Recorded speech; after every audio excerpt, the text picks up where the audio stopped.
السلام عليكم ورحمة الله وبركاته.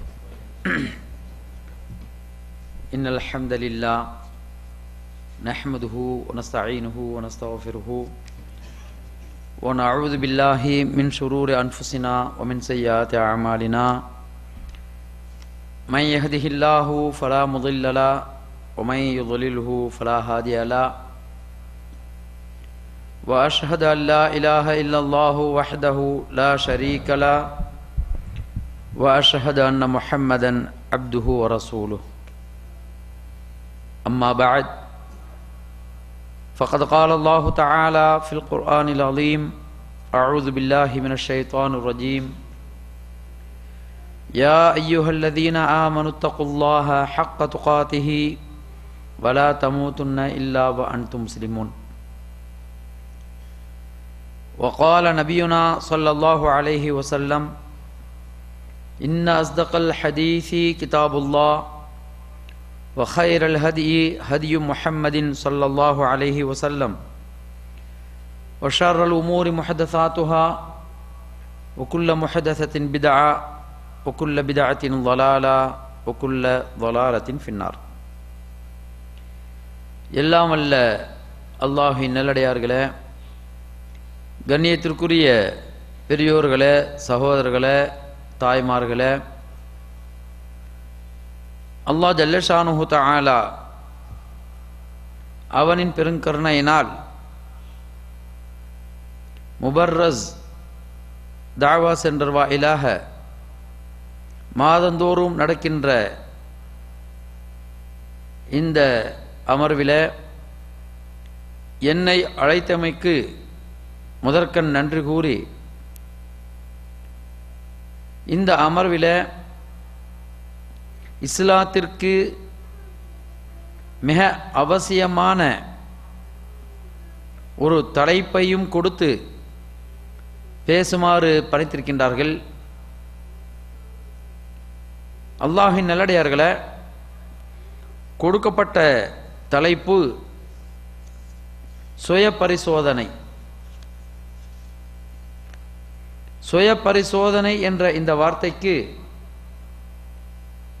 தமிழுக்கு தமிழை மொழிபெயர்க்கக்கூடிய அவசியம் இல்லாத தெளிவான ஒரு வார்த்தை. சுயம் என்றாலே இந்தியாவை பொறுத்தவரை நம்முடைய ஒவ்வொரு வாழ்க்கையினுடைய அம்சங்களிலேயும்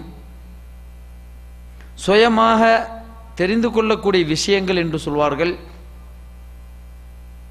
சுயமாக வேலைகள் செய்யக்கூடிய குழந்தைகள் என்று சொல்வார்கள். ஒரு விவரம் தெரிந்த பிள்ளைகளை சொல்லும்போது அவன் சுயமாக செய்வான் என்று சொல்வார்கள். இவ்வாறு சுயம் என்பதற்கு செல்ஃபிசம் என்கின்ற தன்னலம், சுயநலம் என்றெல்லாம் சொல்வோமே, அந்த சுயம். இந்த சுய பரிசோதனை இஸ்லாத்தில் என்னென்ன விஷயங்களில் நாம் நம்மை பரிசோதித்துக் கொள்ள வேண்டும் என இஸ்லாம் கட்டளையிடுகின்றது. தொழுகையினுடைய விஷயத்தில் நமக்கு நாமே சுய பரிசோதனை கொள்ள வேண்டுமா, அல்லது இஸ்லாத்தினுடைய கடமைகளில் என்னென்ன கடமைகள் இருக்கிறதோ அவைகளில் நாம் சுய பரிசோதனை கொள்ள வேண்டுமா? இஸ்லாம் எதனை சொல்கின்றது? தொழுகையை ஏவுகிறது. தொழுகை உன் மீது கடமை என்று சொல்கிறது. 7 வயதானால் உங்களுடைய குழந்தைகளை தொழுவதற்கு ஏவுங்கள். 10 வயதானால் அவர்களை அடித்து தொலை வையுங்கள் என்று சொல்கின்றது. நோன்பு போன்ற வணக்கங்களை எல்லாம் மோமின்களுக்கு கடமை என்று சொல்லியிருக்கின்றது. சுய பரிசோதனை செய்து கொள்ளுங்கள் என்று தொழுகை பற்றியோ அல்லது இதர வணக்கங்கள் பற்றியோ இஸ்லாம் கூறியிருக்கிறதா? திருமறை வசனங்களிலே நாம் காண முடியாது. கண்ணியத்திற்குரிய சகோதரர்களே, பெரியோர்களே, தாய்மார்களே, அப்படியானால் சுய பரிசோதனை என்கின்ற ஒரு தலையங்கம், ஒரு தலைப்பு என்ன அவசியம்?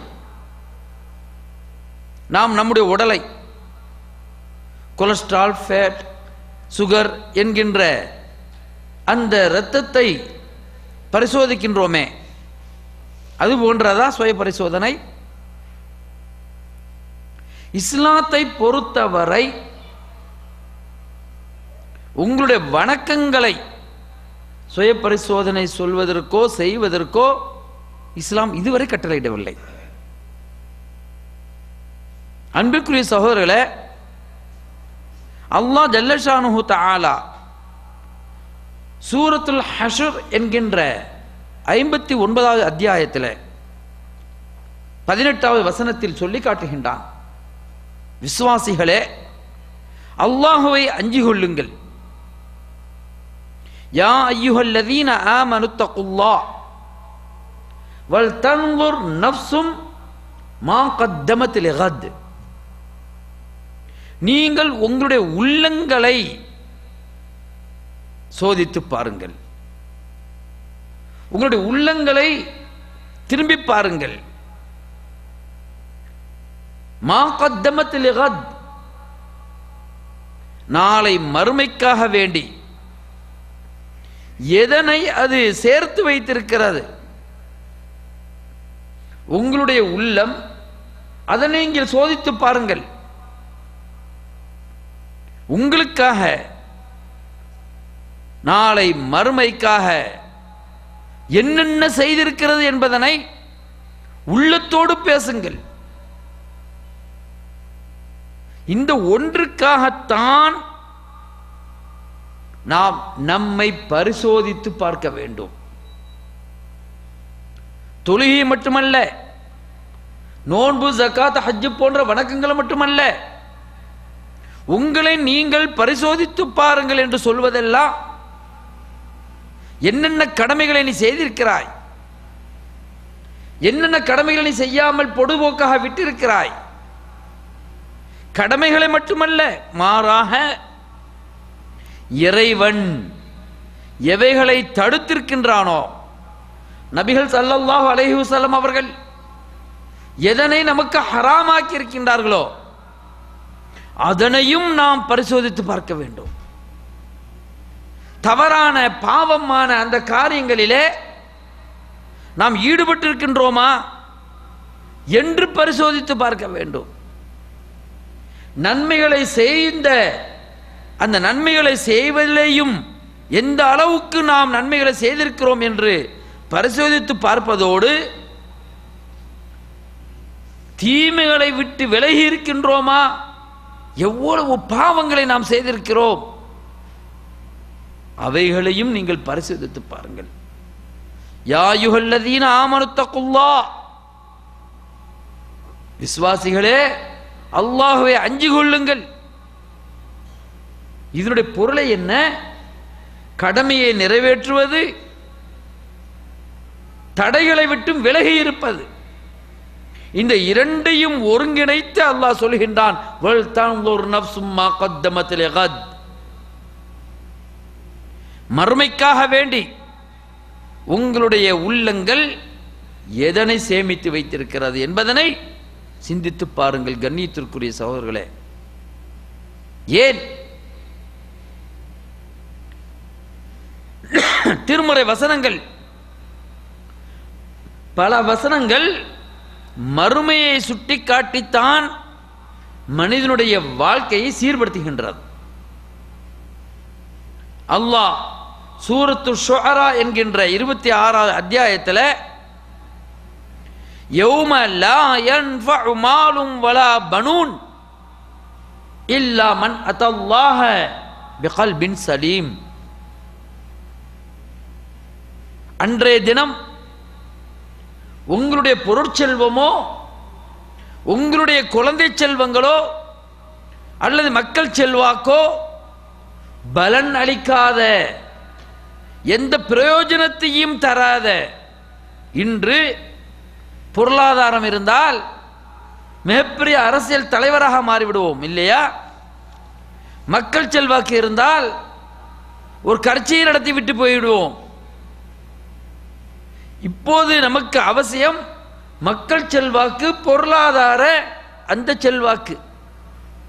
இந்த உலகத்தில் பலன் கிடைக்கும் என்கின்ற நப்பாசையில் நாம் அதற்காக அலைமோதுகிறோம். ஆனால் அல்லாஹ் ஜல்லஷானுஹு தஆலா சொல்லி காட்டுகின்றான், உலகிலே கர்வத்தோடும் ஆணவத்தோடும் திமிரோடும் பெருமையோடும் எனக்கு இவ்வளவு பிரசன்ட் ஓட்டு இருக்கிறது, இவ்வளவு பொருளாதாரம் இருக்கிறது, எத்தனை ஆட்சி அதிகாரத்தை என்னால் காசு கொடுத்து வாங்க முடியும் என்று தானே இன்றைய உலகத்திலே வாழ்ந்து கொண்டிருக்கின்றார்கள். ஆனால் அன்று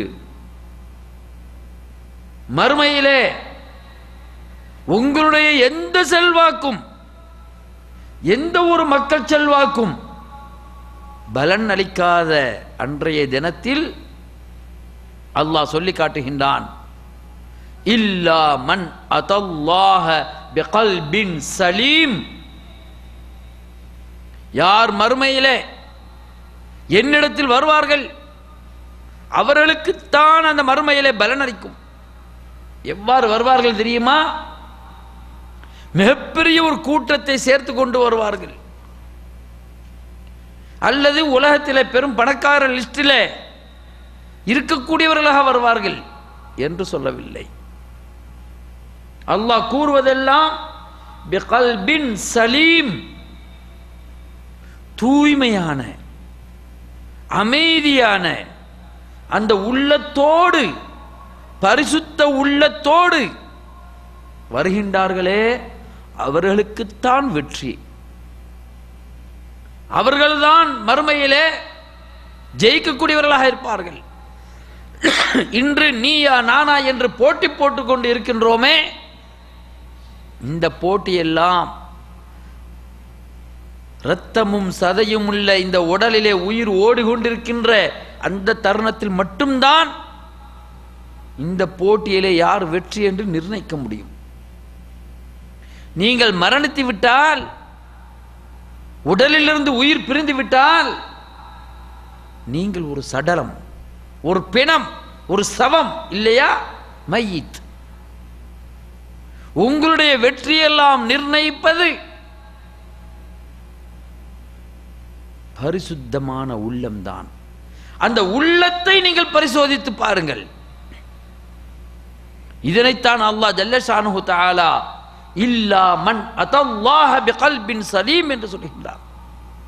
நபிகள் பெருமானார் ஸல்லல்லாஹு அலைஹி வஸல்லம் அவர்கள் சொல்லி காட்டுகின்றார்கள், இந்த உலகிலே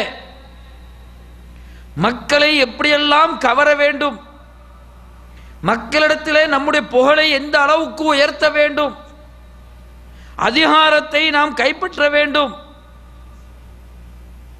பலர் நம்மை பாராட்ட வேண்டும் என்றெல்லாம் கங்கண கட்டி கொண்டு சாமர்த்தியமான அறிவு என்றும் மிகப்பெரிய புத்திசாலித்தனம் என்றும் சாணக்கியத்தனம் என்றும் கூறிக்கொண்டிருக்கின்றோமே, மக்களை சேர்ப்பதற்கும் மிகப்பெரிய பேச்சாற்றல் உள்ளவர்கள், எழுத்தாற்றல் உள்ளவர்கள், இவர்கள் பக்கம்தான் மக்கள் சாய்வார்கள், செல்வாக்கு மிகுதியாக இருக்கும். இது போன்ற அறிவாளிகளினால்தான் நம்முடைய உலக தேவைகள் எல்லாம் நிறைவேற்ற முடியும். கல்வியாக இருக்கட்டும், இடஒதுக்கீடு என்று சொல்கின்றோமே, இது போன்று எதுவாக இருந்தாலும் மிகப்பெரிய ஒரு அறிவாற்றல் ஞானம் வேண்டும் என்று சொல்கின்றோம். ஆனால் நபிகள் ஸல்லல்லாஹு அலைஹி வஸல்லம் அவர்கள் சொல்கின்றார்கள், அல் கையிஸ், அல் கையிஸ், மிகப்பெரிய ஒரு அறிவாளி, மிகப்பெரிய ஒரு புத்திசாலி யார் தெரியுமா? ஸல்லல்லாஹு அலைஹி வஸல்லம் சொல்கின்றார்கள், கையிஸ் என்றால் மிகப்பெரிய நுட்பமான அறிவுள்ளவன். அந்த கையிஸ் மன் தான நஃப்ஸஹு, யார் தன்னுடைய உள்ளத்தை, தன்னுடைய நஃப்ஸை பரிசோதித்து பார்க்கின்றானோ அவன்தான் சிறந்த அறிவாளி. ஸல்லல்லாஹு அலைஹி வஸல்லம் சொல்கிறார்கள். ஏட்டு படிப்போ அல்லது கணினி படிப்போ அல்லது எத்தனை துறைகள் படிப்போ அல்ல. நபிகள் ஸல்லல்லாஹு அலைஹி வஸல்லம் சொல்கின்றார்கள், உன்னுடைய உள்ளத்தை நீ பரிசோதித்து பார்ப்பதற்குண்டான ஒரு தன்மை உனக்கு வந்துவிட்டால் நீதான் மிகப்பெரிய அறிவாளி என நபிகள் ஸல்லல்லாஹு அலைஹி வஸல்லம் சொல்கின்றார்கள். நாம் அறிவை எங்கெல்லாம் தேடுகின்றோம், எத்தனை பல்கலைக்கழகங்கள், எத்தனை இன்ஸ்டிடியூட், இப்படியெல்லாம் தேடி தேடி அலைகின்றோம், கற்கின்றோம். கல்வியெல்லாம் இணையதளங்கள் மூலமாக நம்முடைய வாழ்க்கை முழுவதையுமே இப்போது உள்ள ஒரு நிலை, தன்னுடைய வாழ்க்கையே நாசமாக்கக்கூடிய அளவிற்கு கல்வி கற்பதாக இருந்தாலும் சரி, சந்தோஷத்தை பகிர்ந்து கொள்வதாலும் சரி, ஒரு செய்தியை முதலாக அறிவிப்பதாக இருந்தாலும் சரி, இப்போது என்ன வந்து விட்டது? மனிதனுடைய வாழ்க்கையை, அவனுடைய வாழ்வை, அவனுடைய ஆயுளை குறைப்பதற்கு வாட்ஸ்அப் போன்ற ஊடகங்கள், இதனை தெரிந்தால்தான் தன்னுடைய வாழ்க்கையை முன்னேறிய வாழ்க்கை என்று எண்ணுகின்றான். வாட்ஸ்அப்புகளாக இருக்கட்டும், ஃபேஸ்புக்காக இருக்கட்டும், ட்விட்டராக இருக்கட்டும், என்னென்ன ஊடகங்கள் இருக்கிறதோ அதிலே தன்னுடைய வாழ்க்கையை அப்படியே அழுத்தி கொண்டு சென்று விடுகின்றான். கண்ணியத்திற்குரிய சகோதரர்களே, நபிகள் ஸல்லல்லாஹு அலைஹி வஸல்லம் சொல்கின்றார்கள், உன்னுடைய உள்ளத்தை நீ தூய்மைப்படுத்து, அதுதான் சிறந்த அறிவு என்றார்கள். இது போன்று ஊடகங்கள் அல்ல. ஊடகங்களால் நீ பெறக்கூடிய அறிவை கொண்டு உன்னுடைய உள்ளத்தை சுத்தப்படுத்து. ஊடகங்கள் சரியான தகவல்களை தருகிறதா? ஊடகங்கள் நம்முடைய வாழ்க்கைக்கு நெறி காட்டுகின்றதா? அல்லது நபிகள் பெருமானார் ஸல்லல்லாஹு அலைஹி வஸல்லம் அவர்களுடைய அமுதமொழி நமக்கு வாழ்க்கை நிறைய காட்டுமா? சிந்தித்து பாருங்கள்.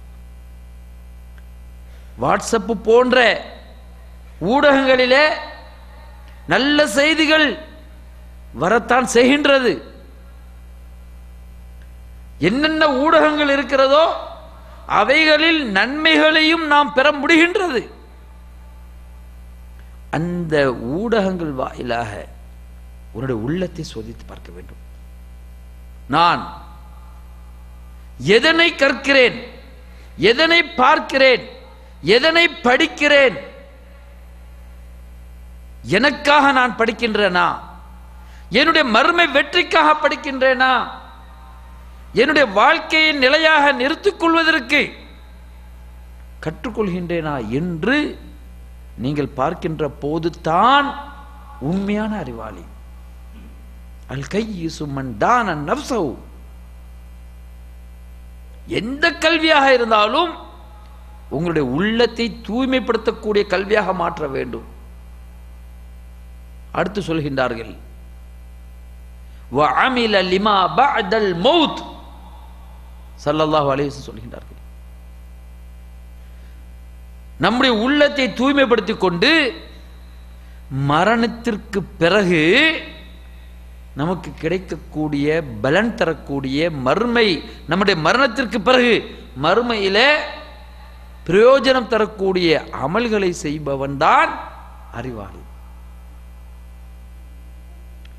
நாம் செய்யக்கூடிய அமல்கள், நாம் செய்யக்கூடிய கர்மங்கள், கிரியைகள், செயல்பாடுகள், வணக்க வழிபாடுகள் எதுவாக இருந்தாலும் அவை அனைத்தும் நம்முடைய மரணத்திற்கு பிறகு கொஞ்சம் பார்க்கணும்.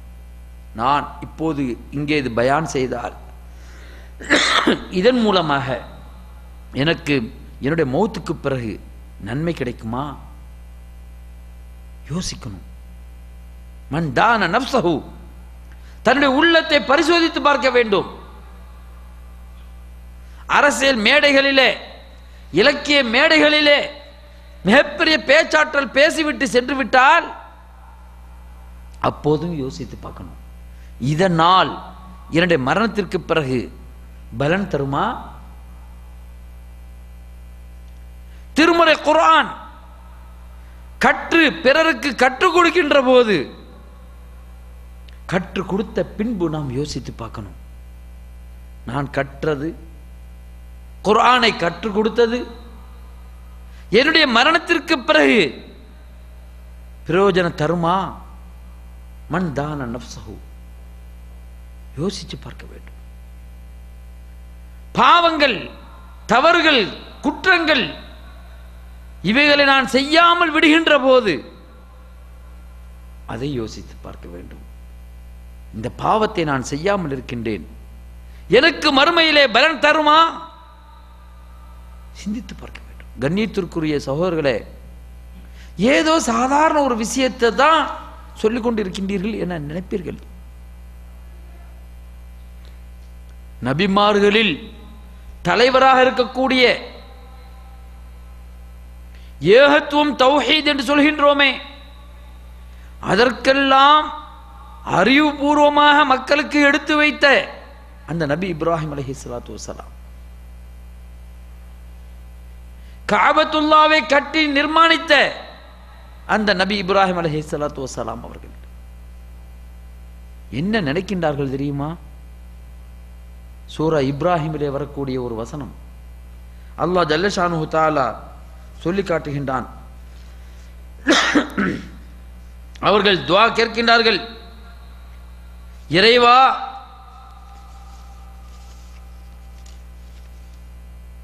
உஜ்னுபுனி வ பனிய அன் நஅபுதல் அஸ்னாம். கேட்பது நபி அபுல் அம்பியா ரசூலுல்லாஹி ஸல்லல்லாஹு அலைஹி சொன்னார்கள், இறைவா என்னை நீ காப்பாற்று, இன்னும் என்னுடைய மக்களையும் காப்பாற்று. அன் நஅபுதல் அஸ்னாம், சிலை வணக்கங்கள் செய்வதை விட்டும் காப்பாற்று. சுப்ஹானல்லாஹ். பாருங்க, யார் சிலைகளை எல்லாம் உடைத்து தரை மட்டமாக்கியவர்கள். சிறிதும் நாம் கற்பனையிலே இந்த நபி இப்ராஹிம் நஊது பில்லாஹ் சிலை வணக்கத்தின் பக்கம் திரும்புவார்களா? ஆனால் அவர்களுடைய பிரார்த்தனை என்ன தெரியுமா? உள்ளத்தை பரிசுத்தப்படுத்தக்கூடிய அந்த வார்த்தை, இறைவா என்னையும் என்னுடைய மக்களையும் சிலை வணக்கத்திலிருந்து காப்பாற்றி விடு. நாம் என்ன நினைக்கிறோம்? கொஞ்சம் குர்ஆனை படிச்சுட்டா, மார்க்கத்தை தெரிஞ்சிட்டா, அல்லது தாவா பணியில் ஈடுபட்டு விட்டால் என்னை விட்டால் ஆள் இல்லை. நான் உள்ளத்தை பரிசுத்தமாக வைத்திருக்கின்றேன். ஒவ்வொரு மார்க்க அறிஞனும் இதுதான் நினைச்சுக்கிட்டு இருக்கான். மற்றவர்களாம் பாவிகள், மற்றவர்களாம் தவறு செய்யக்கூடியவர்கள், என்னை நான் மறந்து விடுகின்றேன், மற்றவர்களை பார்த்து கொண்டே இருக்கிறேன். அவர்களுடைய குற்றங்களும் அவர்களுடைய பாவங்களும் அவர்களுடைய தவறுகளும் தான் என்னுடைய கண்களுக்கு தெரிகிறது. கண்ணியத்திற்குரிய சகோதரர்களே, இவைகள் நமக்கு ஒரு காலமும் பலன் தராது. ஒவ்வொருவரும் அவரவர்களுடைய உள்ளத்தை சோதித்து பார்க்க வேண்டும். இதுதான் சுய பரிசோதனை. நான் உங்களுக்கு இப்போது பேசுகிறேன் என்றால் முதலாக நான் என்னை சோதிக்க வேண்டும். நூஹே, என் பேர் நூஹு, மக்களுக்கு எடுத்து வைக்கக்கூடிய அந்த உபதேசம் ஒன்னில் என்ன நிலையில் இருக்கிறது? இதனைத்தானே ஹுத்பாவிலே ஒவ்வொரு ஹதீபுகளும் சொல்வார்கள், ஊஸீக்கும் இபாதல்லாஹ், அல்லாஹ்வின் அடியார்களே, இஸ்லாமிய சகோதரர்களே, உங்களுக்கு நான் வசியத் செய்கிறேன், உபதேசம் செய்கிறேன்.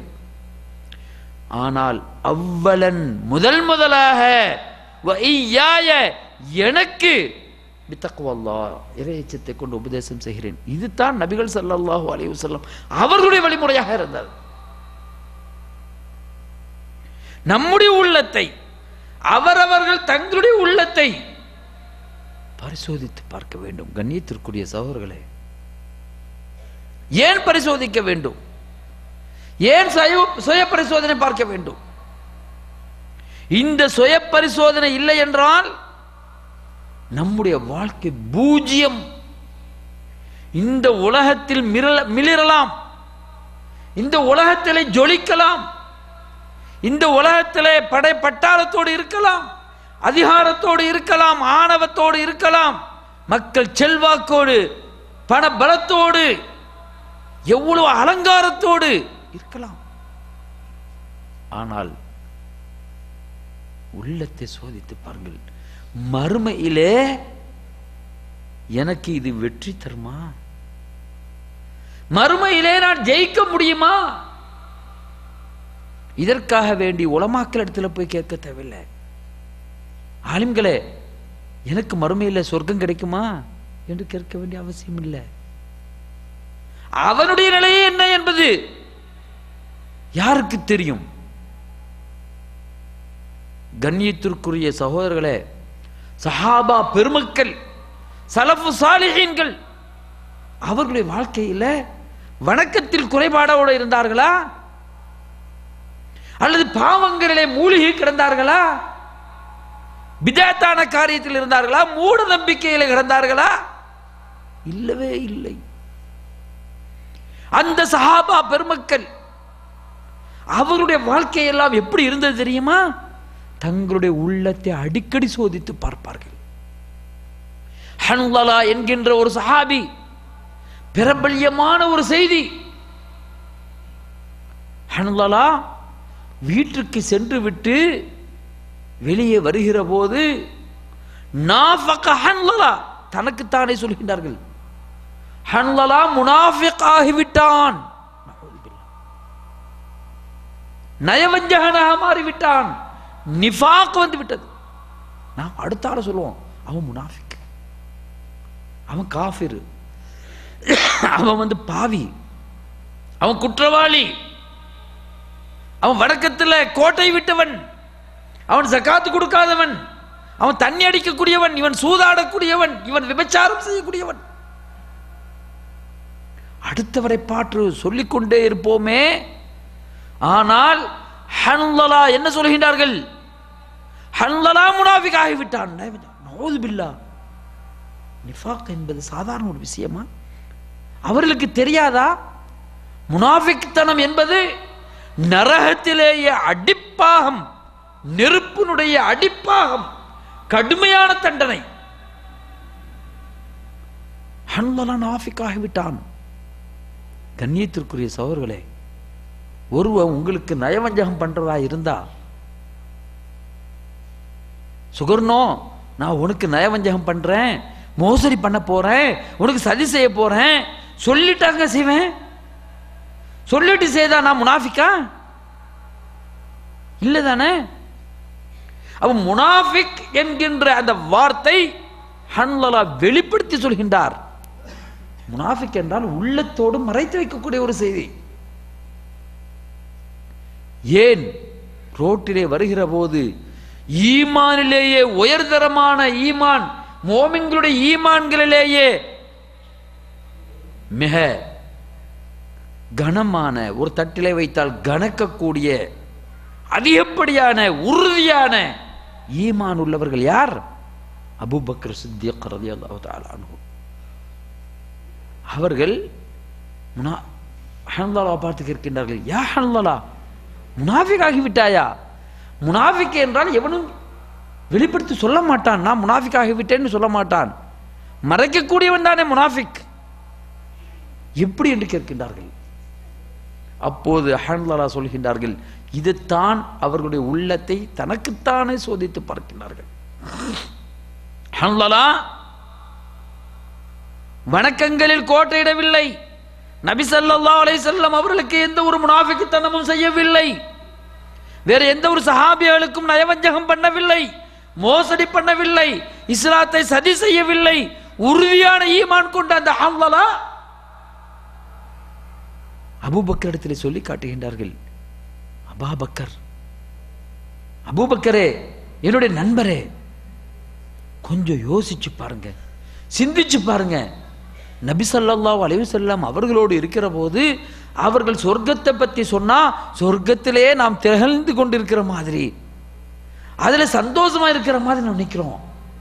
நரகத்தை பற்றி சொன்னால், அதனுடைய அமளி துமளிகளை பற்றி சொன்னால் அஞ்சி நடுங்கி அழுகின்றோம் இல்லையா? நபி அவர்களோடு இருக்கின்ற போது ஈமான் எவ்வளவு பலமாக இருக்கிறது. ஆனால் பள்ளிவாசலை விட்டு வீட்டுக்கு போயிட்டோம் அப்படின்னா பொண்டாட்டிகிட்ட கொஞ்சுறோம், பிள்ளைகள்கிட்ட கொஞ்சுறோம், சொர்க்கத்தை பற்றியும் நரகத்தை பற்றியும் சொன்ன அந்த வார்த்தைகள் எல்லாம் மறந்து விடுகின்றது அல்லவா? இது உள்ளத்தில் இரட்டை மனம் அல்லவா?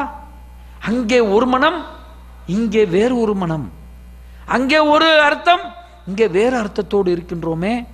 இது நாம் நிஃபாக்தனம் இல்லையா? யாருடைய செயல்பாட்டை யார் பார்த்து சொல்கின்றார்கள்?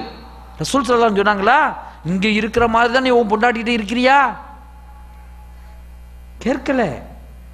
தனக்குத்தானே மன்தான நஃப்ஸஹு, தனக்குத்தானே சோதித்து பார்க்கிறார்கள். அங்கே இருக்கிற போது நம்முடைய உள்ளம் எப்படி இருக்கிறது, இங்கே வரும்போது எப்படி மாறுகிறது? இந்த வார்த்தை சொன்ன உடனே ஈமானில் உறுதியான ஈமானுடைய அந்த அபூபக்கர் அவர்கள் கணம் சிந்திச்சு பார்க்கிறாங்க. இதுதானே என்னுடைய நிலையும், அப்ப நானும் நிஃபாக் ஆகிவிட்டேனோ? நஊது பில்லாஹ். ஸலஃபு சாலிஹீன்கள் நம்முடைய உள்ளத்தை நாம் என்னைக்காவது யோசிச்சு பார்த்திருக்கிறோமா? பேசுவோம், வாயிலேயே பேசுவோம், ஆனால் நாம் நம்மை சோதித்து பார்த்திருக்கின்றோமா? ஹன்லலாவை போன்று அபூபக்கர் அவர்கள் சொல்கின்றார்கள், ஹன்லலாவே, நானும் முனாஃபிக்காக விட்டேன், நாம் இருவரும் நபி ஸல்லல்லாஹு அலைஹி வஸல்லம் அவரிடத்தில் போவோம். சென்று கேட்கின்ற போது ரசூலுல்லாஹி ஸல்லல்லாஹு அலைஹி வஸல்லம் சொல்கின்றார்கள், ஹன்லலாவே, சாஅத்தன் ஃபசாஅத்தன், மனம் சில நேரம் இப்படியே இருக்கும், சில நேரம் பொண்டாட்டி பிள்ளைகளோட போகும்போது கொஞ்சம் குலாவுறதும் அதுவும் ஒரு மார்க்கம், முனாஃபிக்தனம் இல்லை. நீங்கள் இங்கே இருப்பதை போன்று உங்களுடைய வாழ்க்கையை அமைத்து கொண்டால் மலக்குகள் தான் உங்களோட இருக்கணும் இல்லையா?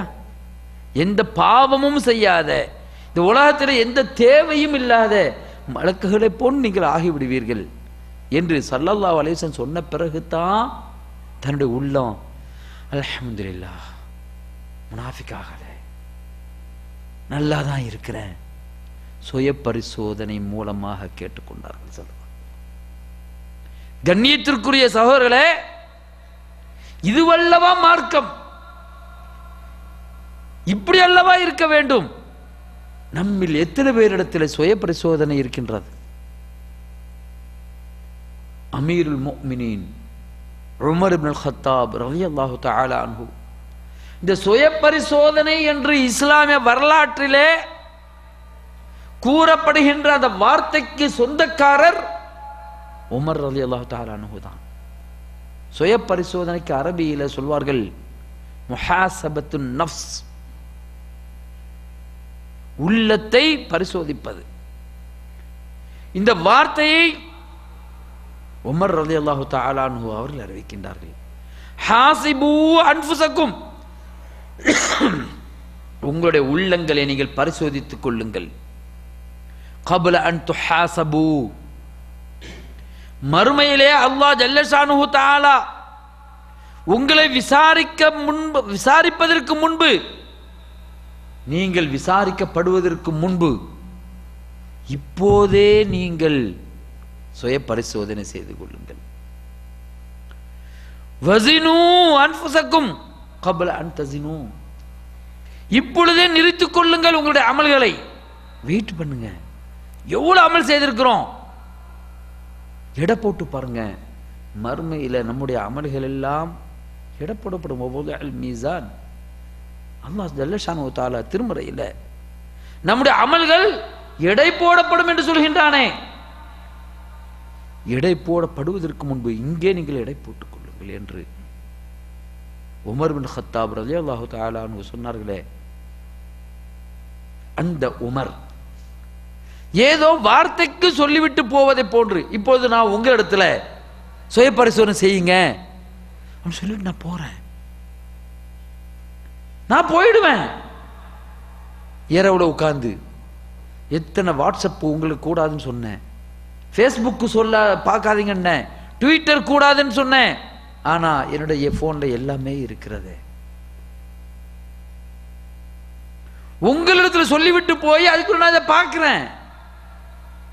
அதே போன்றா அவர்கள் வாழ்ந்தார்கள். கண்ணியத்திற்குரிய சகோதரர்களே, சஹாபா பெருமக்களுடைய வாழ்க்கை, சொன்னதை செய்வார்கள், செய்வதைத்தான் சொல்வார்கள். அனஸ் இப்னு மாலிக் ரலியல்லாஹு தஆலா அன்ஹு அவர்கள் அறிவிக்கிறார்கள், ஒருமுறை உமர் ரலியல்லாஹு தஆலா அன்ஹு அவருடைய வீட்டுக்கு செல்கின்றேன். எனக்கும் அவருக்கும் ஒரு மதில் சுவர் தடையாக இருக்கிறது. என்னை அவர் காணவில்லை. நான் நிற்கின்றேன், அவரோ பேசிக் கொண்டிருக்கின்றார். யா உமர், உமர் சொல்கின்றார், உமரே தனக்குத்தானே பேசிக் கொள்கின்றார். பஹ் பஹ், கேவலமான இழிவான ஒரு வார்த்தையை சொல்கின்றார். உமரே உனக்கு கேவலம், உனக்கு இழிவு, நீ மறுமைக்காக என்ன சேர்த்து வைத்தாய்? தனக்குத்தானே தன்னுடைய உள்ளத்தை பார்த்து பேசிக் கொண்டிருக்கின்றார்கள்.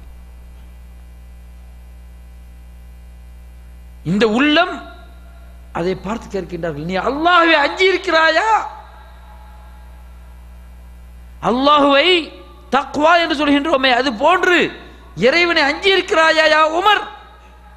அடுத்த ஆளை பார்த்து கேட்கல, அடுத்தவர் இவரை பார்த்து கேட்கல, தனக்குத்தானே கேட்டுக்கொண்டிருக்கின்றார்கள். உமர் ரலியல்லாஹு தஆலா அன்ஹு உள்ளத்தை, தன்னுடைய உள்ளத்தை சோதிக்கின்றார்கள், புடம் போடுகின்றார்கள்.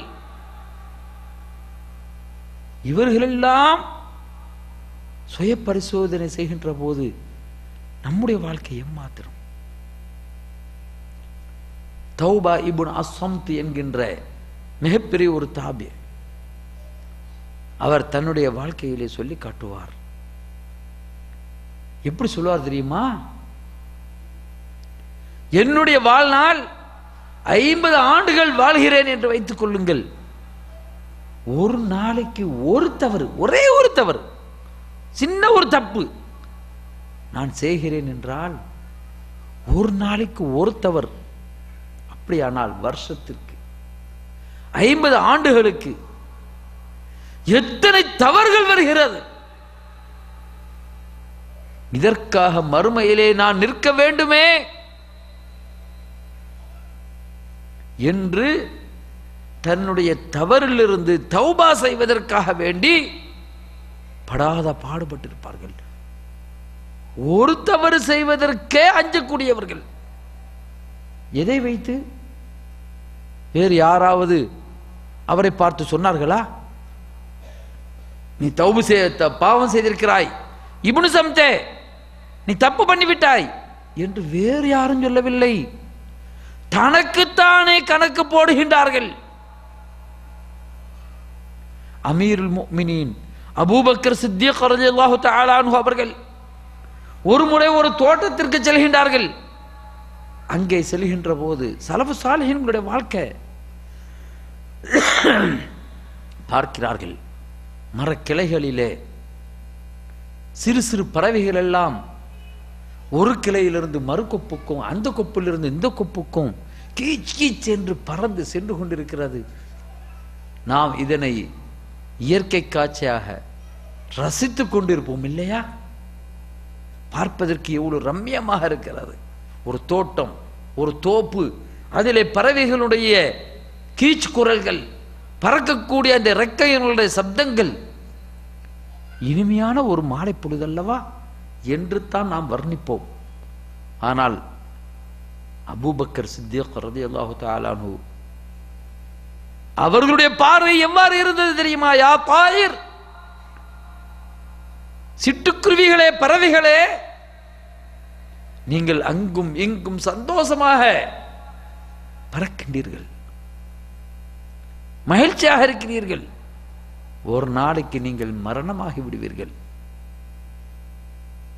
எல்லோருக்கும் மரணம் இருக்கிறது, அதே போன்று மரணமாகி விடுவீர்கள். நானும் அதே போன்று ஒரு நாள் மரணத்தை தழுவுவேன். இப்போதும் இந்த துன்யாவிலே நீங்கள் சந்தோஷமா இருக்கிறீர்கள். ஆனால் உங்களுக்கு மறுமையிலேயும் வலா ஹிசாப் வலா இகாப், உங்களுக்கு எந்த ஒரு கேள்வி கணக்கும் இல்லை, எந்த ஒரு தண்டனையும் இல்லை. ஆனால் நானோ இந்த உலகத்திலே நான்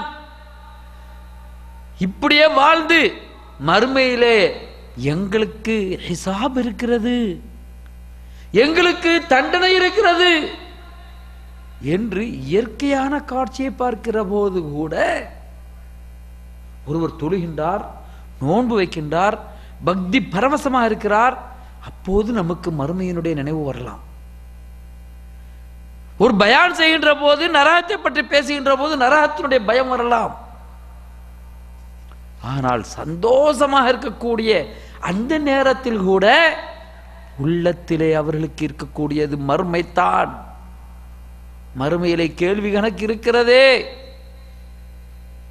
மறுமைகளை தண்டனைகள் இருக்கிறதே, அதிலிருந்து நான் எப்படி தப்பித்துக் கொள்வேன் என்று தான் ஏங்கி தவித்துக் கொண்டிருந்தார்கள் அபூபக்கர் சித்திக் ரலியல்லாஹு தஆலா.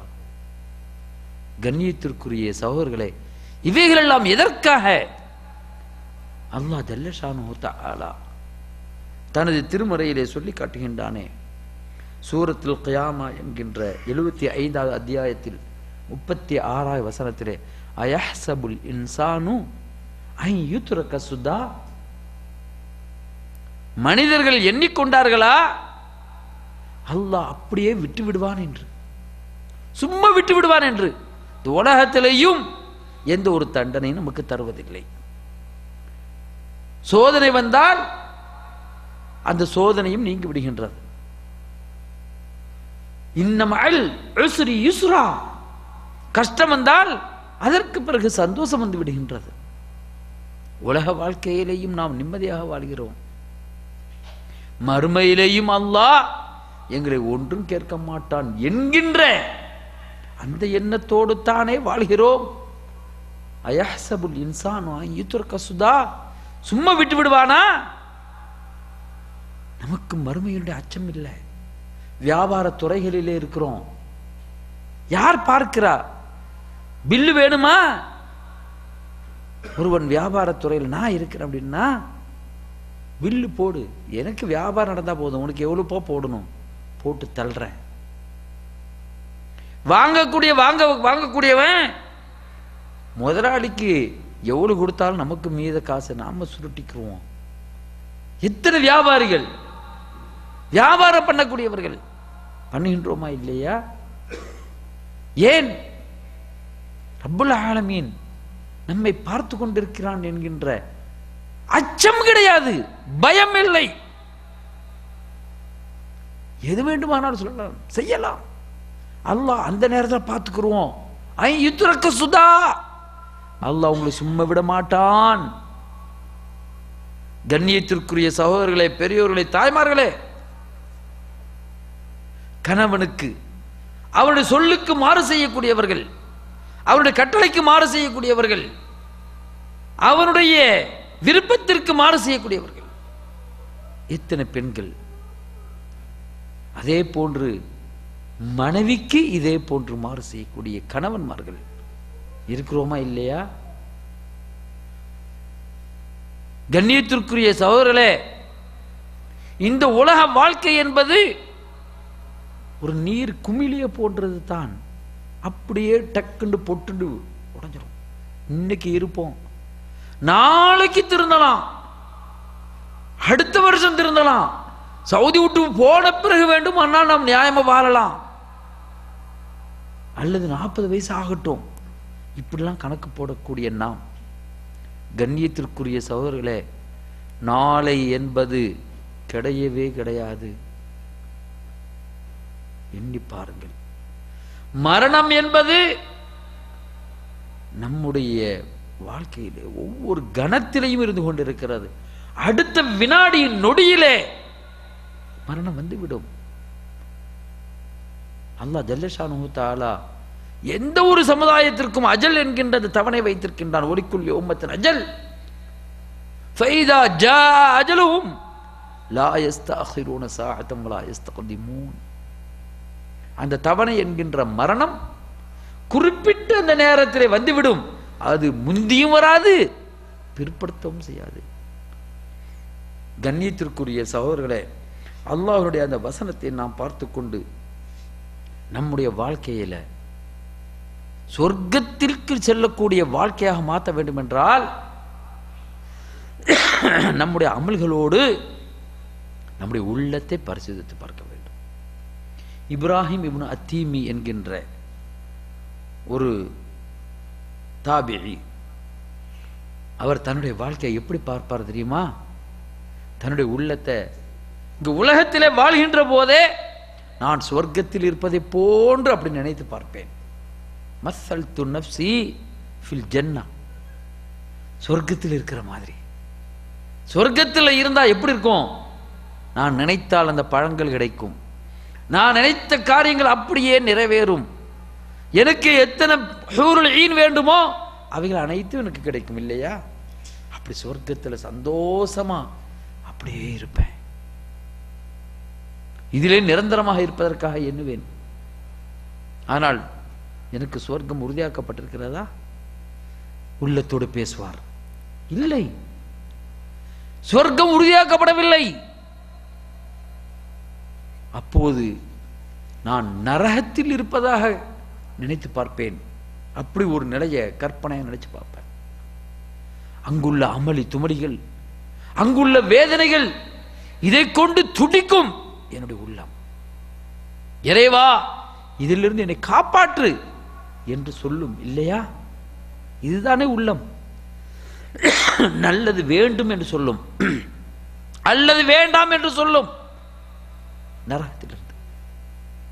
அதற்கு பிறகு நான் இப்போது கற்பனை அல்ல, நினைவிலே நான் பேசிக்கொள்வேன் என்னுடைய உள்ளத்தோடு. உள்ளமே, சொர்க்கத்தையும் பார்த்தாய், நரகத்தையும் பார்த்தாய், இப்போது நீ என்ன செய்ய வேண்டும் என்று நினைக்கின்றாய்? அப்ப உள்ளம் சொல்லும், நான் என்னுடைய உள்ளத்தின் அடிப்படையில் கண்டிப்பாக நல்லதே செய்வேன் என்று சொல்லும் என அந்த இப்ராஹிம் அத்தீமி சொல்கின்றார். அப்போ சொர்க்கம் நரகம் என்று முடிவுறாத அந்த நிலையிலே வாழ்கின்ற நாம், மரணம் வருகின்ற போது, மரணம் சம்பவிக்கின்ற போது அல்லாஹ் சொல்லி காட்டுகின்றான். நம்முடைய உள்ளம் என்ன சொல்லும் தெரியுமா? சூரத்துல் ஜுமாவுடைய கடைசி வசனங்கள், லௌலா அக்ஹர்தனி இலா அஜலின் கரீபின் ஃபஅஸத்தக வஅகும் மினஸ் ஸாலிஹீன். இறைவா, சூரத்துல் முனாஃபிகூனுடைய கடைசி, ஜும்மா அன்னைக்கு தொழுவிக்கக்கூடிய அந்த தொழுகையில்,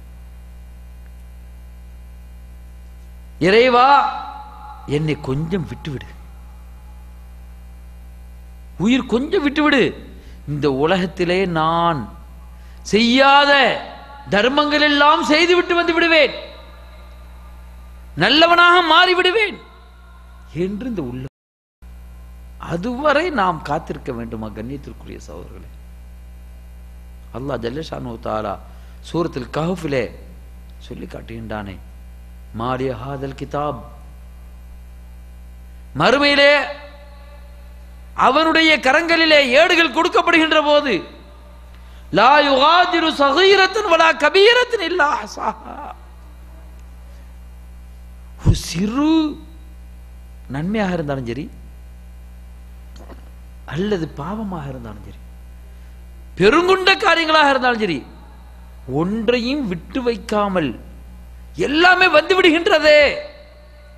வவஜது மா அமிலு ஹாதிரா என்று மறுமையிலே நாம் தவங்கி கொண்டிருக்கக்கூடிய அந்த நிலையிலே வாழ்வதை விட இப்போது நம்முடைய உள்ளத்தை பரிசோதிப்பது தான் சிறந்தது. அதுதான் சுய பரிசோதனை அவசியம் என்று கூறுகின்றோம். நாம் எவைகளெல்லாம் பேசுகின்றோமோ, நம்முடைய நாவிலிருந்து அவிழ்த்து விடுகின்றோமோ, வார்த்தைகளை கவனிப்பதே இல்லை. என்னுடைய எதிரியா அடிச்சு விட்டு பேசுறது, அது உண்மையா இருந்தாலும் உண்மைக்கு மாற்றமா பொய்ய உரைச்சிறது, அடுத்தவனை பற்றி புறம் பேசுறது, கோல் சொல்வது, மூட்டி விடுவது, கோல் மூட்டி விடுவது இல்லையா? சூரத்துல் காஃப்ல அல்லாஹ் ஜல்லஷானு தஆலா என்ன சொல்லி காட்டுகிறான், மா யல்ஃபிது மின் கௌலின் இல்லா லதைஹி ரகீபுன் அதீத். நீங்கள் சொல்லக்கூடிய ஒவ்வொரு வார்த்தையும் அதனை கவனிப்பதற்கென்று கண்காணிப்பாளரை அல்லாஹ் வைத்திருக்கின்றானா இல்லையா? மறுமையில சும்மா விடப்பட்டு விடுவோம் நம்ம நினைச்சுக்கிட்டு இருக்கோம். இந்த உலகம்தான் சதம் என்று வாழ்ந்து கொண்டிருக்கின்றோம். அல்லாஹ் ஜல்லஷானஹு தஆலா வமா அலைக்கும் ஹாஃபிதின் குர்ஆன்ல கிராமன் காத்திபீன் நம்முடைய உள்ளத்தில், நம்முடைய தோள்பட்டையில கண்ணியமிக்க எழுத்தாளர்களை வைத்து எழுத வைத்திருக்கின்றான். யஅலமூன மா தஃஅலூன், நீங்கள் செய்யக்கூடிய அனைத்தையும் அவர்கள் அறிந்தவர்களாக இருக்கிறார்கள். அப்படி இருக்கும்போது எந்த காரணத்தினால் நாம் துணிந்து செயல்படுகின்றோம் பாவங்கள் மூலமாக, எந்த தைரியத்தில் நாம் இறைவனுடைய கடமைகளை விட்டுக் கொண்டிருக்கின்றோம்? சுய பரிசோதனை செய்திருக்கின்றோமா? கண்ணியத்திற்குரிய சகோதரர்களே, ரசூலுல்லாஹி ஸல்லல்லாஹு அலைஹி வஸல்லம் அவர்கள் சொன்ன அந்த ஒரு செய்தியோடு நான் இந்த உரையை முடித்துக் கொள்கின்றேன். ஹதீஸ் ஜிப்ரைல் என்று சொல்வார்கள். ஹதீஸுக்கு ஃபேமஸ் இது. ஜிப்ரைல் அலைஹிஸ்ஸலாத்து வஸ்ஸலாம் அவர்களுடைய சமூகத்தில் வைத்து நடந்த ஒரு சம்பாஷணை. அல்லாஹ் ஜல்லஷானஹு தஆலா சஹாபா பெருமக்களுக்கு இஸ்லாத்தை போதிப்பதற்காக வேண்டி, படித்துக் கொடுப்பதற்காக வேண்டி சஹாபாக்களுக்கு ஜிப்ரையிலே அனுப்புகின்றான். ரசூலுல்லாஹ் இடத்துல ஒரு சஹாபியினுடைய தோற்றத்தில் வந்து, மனித உருவிலே வந்து உட்காருகின்றார்கள். முஹம்மதே சொல்லுங்கள், இஸ்லாம் என்றால் என்ன? நம்ம இஸ்லாம், ஈமான், இஸ்லாத்தினுடைய 50 கடமைகள், ஈமானுடைய 6 கடமைகள் என்று சொல்கின்றோமே, அந்த நபி மொழிதான் அது. இஸ்லாம் என்றால் என்ன என்று கேட்கின்றார்கள். நபி ஸல்லல்லாஹு அலைஹி வஸல்லம் சொல்கின்றார்கள், ஷஹாதத்து அல்லா இலாஹ இல்லல்லாஹ் வ அன்ன முஹம்மது ரசூலுல்லாஹ் வ இகாமுஸ் ஸலா வ ஈதாஉஸ் ஸக்கா வ ஸௌமு ரமலான் வ ஹஜ்ஜுல் பைத் மன் இஸ்ததா இலைஹி சபீலா என்று 5 கடமைகளையும் சொல்கின்றார்கள். ஈமான் என்றால் என்ன? ஈமானு பில்லாஹ், ஆமன்து பில்லாஹி வ மலாயிகத்திஹி வ குதுபிஹி வ ருசுலிஹி வல் யௌமில் ஆখিরি வல் கத்ரி கைரிஹி வ ஷர்ரிஹி மின் அல்லாஹ் தஆலா. ஈமானை பற்றி சொல்கின்றார்கள். அடுத்து 3ஆவதாக ஒரு கேள்வி கேட்கின்றார்கள். இஸ்லாம், ஈமான், 3ஆக கேட்கப்பட்ட கேள்வி என்ன? இஹ்சான். இஹ்சான் என்றால் என்ன? அன் தஅபுதல்லாஹ, நீ அல்லாஹ்வை வணங்குவது, நீ அல்லாஹ்வை பார்ப்பதை போன்று வணங்குவது. அல்லாஹ் என்னை பார்த்து கொண்டிருக்கிறான் என்று வணங்க வேண்டும் இல்லையா? இப்படி நம்முடைய வாழ்க்கையை அமைத்து விட்டால், அதாவது அல்லாஹுவை நீ பார்ப்பதை போன்று வணங்குவது. அல்லாஹ் பார்ப்பது உனக்கு தெரியவில்லை என்றால் அல்லாஹ் உன்னை கண்காணித்துக் கொண்டிருக்கின்றான் என்று வணங்க வேண்டும், இல்லையா? நீ அல்லாஹ்வை பார்ப்பது போன்று வணங்கணும். அல்லாஹ் பார்க்க முடியாது யாருமே. அல்லாஹ் உன்னை கண்காணித்துக் கொண்டிருக்கின்றான். இதுதான் இஸ்லாத்தினுடைய அடிப்படை. இப்படி ஒவ்வொருவரும் நம்முடைய அமல்கள், நம்முடைய வணக்கங்கள், நம்முடைய தவறுகள் எதுவாக இருந்தாலும் சரி, செய்வதாக இருந்தாலும் சரி, விடுவதாக இருந்தாலும் சரி, இவை அனைத்தும் அல்லாஹ் பார்த்து கொண்டே இருக்கிறான் என்றால் நான் தனிமையிலேயும் எந்த ஒரு பாவத்தையும் செய்ய மாட்டேன். நான் தனிமையில் இருக்கிற போதும் இறைவனுக்கு செய்ய வேண்டிய கடமையை ஒருபோதும் நான் விடமாட்டேன். அப்போ சுய பரிசோதனை என்பது நாம் தனிமையிலே இருந்து கொண்டு ஒவ்வொரு நாளும் நம்முடைய நிலையை நாம் எண்ணி பரிசோதித்து பார்க்க வேண்டும். பரிசோதித்து பார்த்து அன்று பிறந்த பாலகனை போன்று நம்முடைய பாவங்களிலிருந்து மீள வேண்டும். அதுதான் இன்றைய தலைப்பினுடைய முக்கிய குறிக்கோள். நாம் பரிசோதித்தோமையானால் அதன் மூலமாக நம்முடைய உள்ளத்தை நாம் பரிசுத்தமாக ஆக்கி சுய பரிசோதனை செய்தால் நம்முடைய உள்ளம் பரிசுத்தமாகி மறுமையிலே இறைவனிடத்திலே வெற்றி பெற்ற ஒரு கூட்டமாக நாமெல்லாம் ஆகிவிடுவோம். அல்லாஹ் ஜல்ல ஷானுஹு தஆலா உங்களையும் என்னையும் நம்முடைய பெற்றோர்களையும் அவருடைய உள்ளங்களெல்லாம் பரிசுத்தமான உள்ளங்களாக மாற்றுவதற்கு அல்லாஹ் துணை புரிவானாக. வஆகிரு தஅவானா அல்ஹம்துலில்லாஹி ரப்பில் ஆலமீன். அஸ்ஸலாமு அலைக்கும் வரஹ்மத்துல்லாஹி வபரகாத்துஹு.